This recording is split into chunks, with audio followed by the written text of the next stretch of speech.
Светлана Кемелович, у вас есть вопросы к представителю Верховного суда?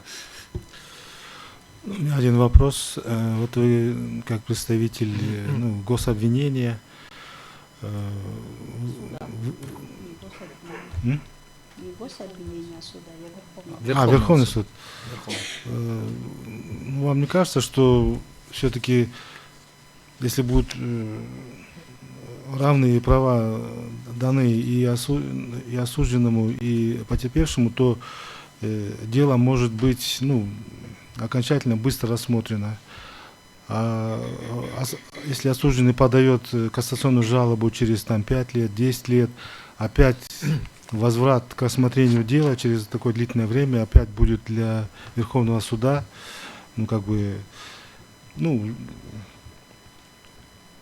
слишком длительное время будет для окончательного решения по делу.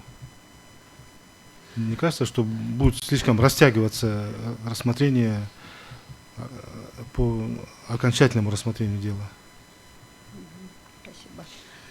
Как и выступающие до меня представители тоже отметили, что это не означает бесконечное рассмотрение, да, только один раз дается.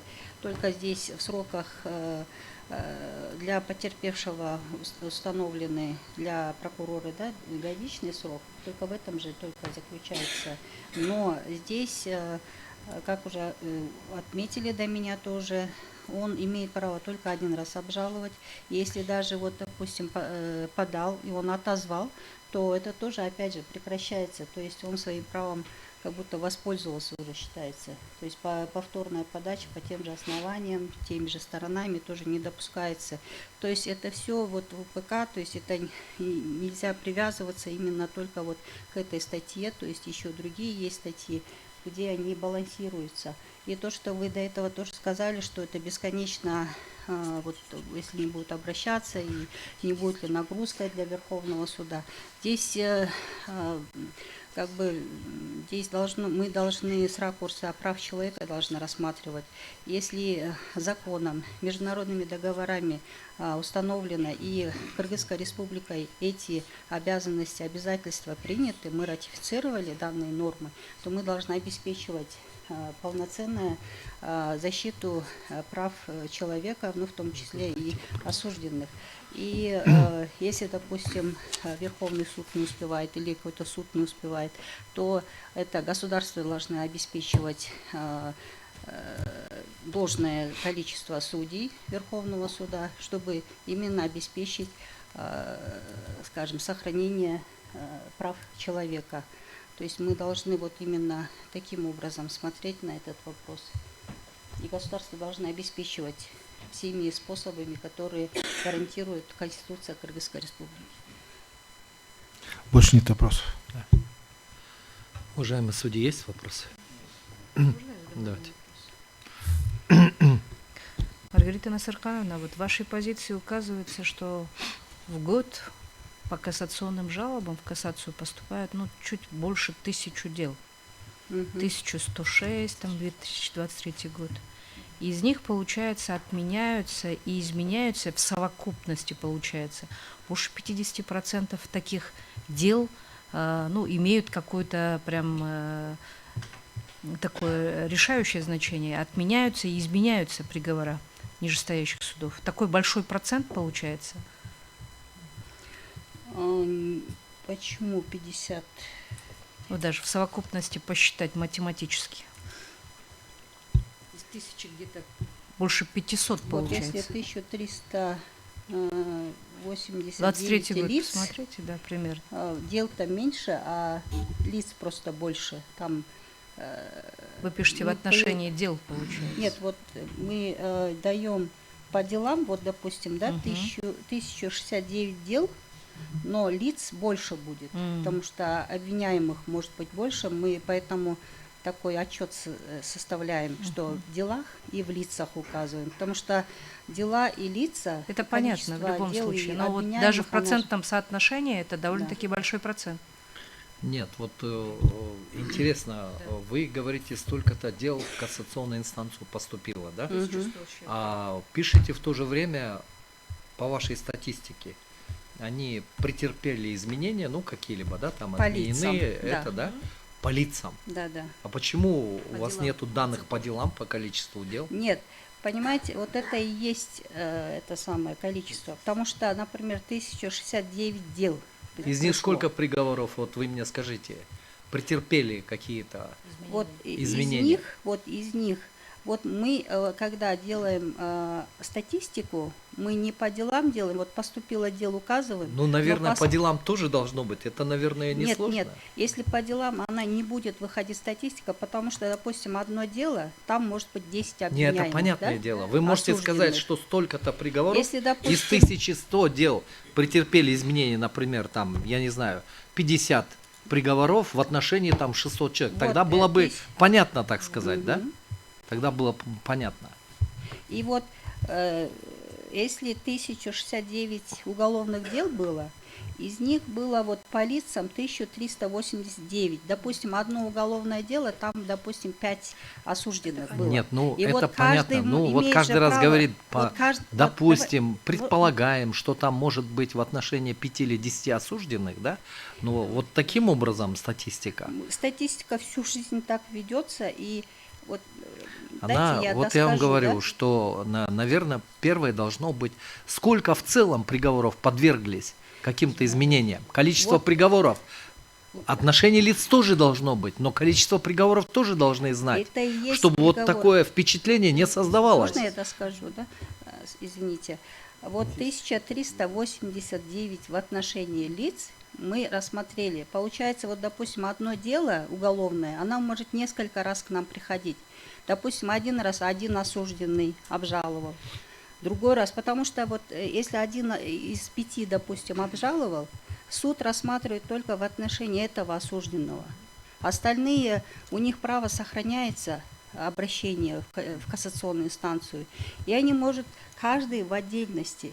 И мы не можем вот это вот каждое вот как дело идти. Это одно дело, то есть из одного. Поэтому всю жизнь вот эта статистика, чтобы она билась и с прокуратурой, потому что, чтобы вот этого очень явного дисбаланса не было в статистике, мы поэтому так и ведем. И вот, допустим, если по одному делу 2 обратились, да, ну там 5 осужденных, скажем, 3 не обратились, эти 2 вот как лица идут, и каждый отдельно указывается. Например, в отношении одного, допустим, оставили в силе, в отношении другого, допустим, может, изменили или отменили, да, допустим.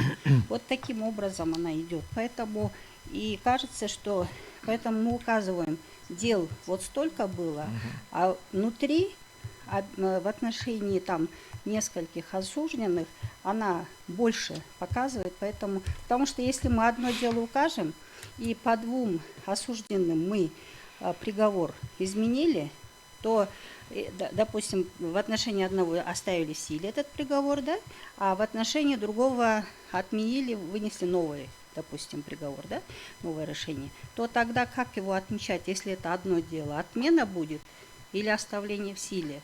Она не идет вот в статистика. Поэтому мы по лицам идем.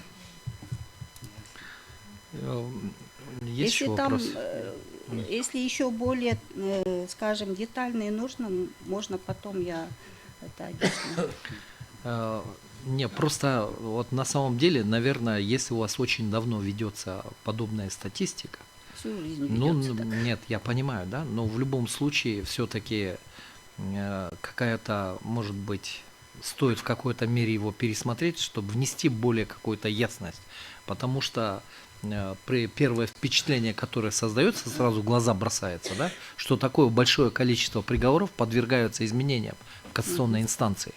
Вот о чем идет речь, да? Да.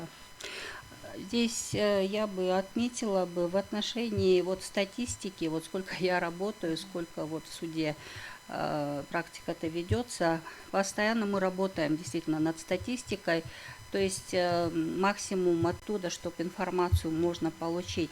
Вот сейчас мы все время бьемся, чтобы цифровизацию вели, вот АИС-3 подготавливается, то есть чтобы мы максимально могли, допустим, вот изменено, да, чтобы все основания, по каким основаниям изменено или отменено, да, по каким основаниям, чтобы анализ был более качественный, не просто вот эти цифры.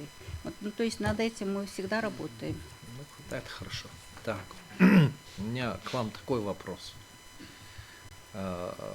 Каким образом, вот с точки зрения, как стыкуются или каким образом соотносятся вот оспариваемая норма и есть норма 453. Это сроки возобновления производства. Первая часть этой статьи говорит о том, что пересмотр обвинительного приговора по новым или вновь открывшимся обстоятельствам в пользу осужденного никакими сроками не ограничен. В этой же статье третья часть предусматривает пересмотр оправдательного приговора, определение постановления о прекращении дела, а также пересмотр обвинительного приговора в связи с мягкостью наказания, либо необходимостью переквалификации деяния в сторону отягчения допускается лишь в течение сроков давности привлечения к ответственности за совершенное преступление, но не позднее 1 года со дня открытия новых или вновь открывшихся обстоятельств. Вот как в данном случае применяется вот в сочетании, скажем, вот эти нормы УПК, поскольку я вам скажу, почему я этот вопрос вам задаю. Если это вообще такое, я бы сказал, традиционно, когда пишется решение Конституционного суда, там раскрываются все понятия, которые вообще применяются или, скажем, рассматриваются, являются предметом. И прежде чем дать оценку, все, что, как говорится, окружает эту проблему, этот предмет рассмотрения, мы должны его раскрыть, чтобы сам предмет был понятен. И вот в этом смысле 442 предполагает, что в кассационном порядке ухудшение положения осужденного допускается в срок, не превышающий 1 года со дня вступления в законную силу. В то же время 453 предусматривает пересмотр обвинительного приговора в связи с мягкостью наказания, либо необходимостью переквалификации деяния в сторону отягчения, допускать в течение срока давности совершенного преступления. Вот как в данном случае Верховный суд, который, я полагаю, имеет непосредственное отношение к возникновению подобных норм правового регулирования, как в данном случае вообще исходит? Как сочетаются вот эти два таких, я бы сказал, две нормы, которые, в общем-то, регулируют такие соприкасающиеся правовые события?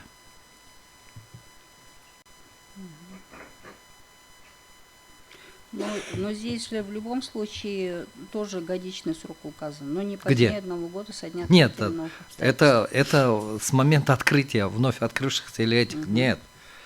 Течение срока давности привлечения. То есть человек уже осужден. И, например, там какой законом предусмотрен срок давности, в течение этого периода его положение может быть отягчено по новым и вновь открывшимся обстоятельствам. Вот о чем я Но спрашиваю. годичный срок уже прошел, да, вы имеете в виду? Ну, разумеется, наверное, прошел. Если он говорит о том, что срок давности привлечения к ответственности за совершенное преступление. Как в данном случае стыкуются эти две формы правового регулирования? Ну, здесь... Подходы. И как Верховный суд, это касается непосредственно, да? Здесь, можно сказать, непосредственно деятельности Верховного суда здесь по осуществлению кассационного судопроизводства. Здесь же речь идет возобновление производства по новым или вновь открывшимся обстоятельствам. Так, пересмотр в кассационном порядке, он тоже может происходить по вновь и новым обстоятельствам, может быть. Да, может как быть. раз, вот, и быть, исходя из... Если мы отменили новый приговор, ну вообще, если вот как раз был, я этот случай и предполагаю, я вам об этом и говорю. Верховный суд рассмотрел в свое время, там, осудил, скажем, ну, в смысле, согласился с осуждением, оставил в силе. Так? И вот как в данном случае вообще эти нормы работают? Эти два, скажем, механизма правового регулирования работают? Я здесь, конечно, судебную практику именно вот в этой части я затрудняюсь ответить, вот именно конкретно сказать, вот, допустим, но это будет лично, наверное, только мое мнение, поэтому может не воздержаться от ответа. Вот именно, потому что здесь упор я вижу только то, что вот если возникли новые обстоятельства или вновь открывшиеся обстоятельства, естественно, они могут отягчать это, скажем, положение осужденного, но тем Но в не рамках менее... 442 то же самое. То же самое, но там Но- есть срок. Нет, но новые обстоятельства, вновь открывшиеся обстоятельства, они не были известны и не могли быть известны суду или сторонам. Это же меняет дело. А там уже по материалам дело рассматривается. А здесь они не были предметом исследования данного уголовного дела. Поэтому суд уже исходит от того, когда это возникло это новое обстоятельство или вновь открывшееся обстоятельства. Исходя из этого, сроки эти будут рассматривать. То есть он будет привязан не к обжалованию как приговора, а как, когда возникли эти новые обстоятельства. Может быть, это решение Конституционного суда или какие-то другие обстоятельства, или вновь открывшиеся обстоятельства, которые никак не могли быть известны сторонам, либо прокурору, либо суду. В общем, вам следует разобраться в этом вопросе, я полагаю, да? Мгм. Так, ладно, присаживайтесь.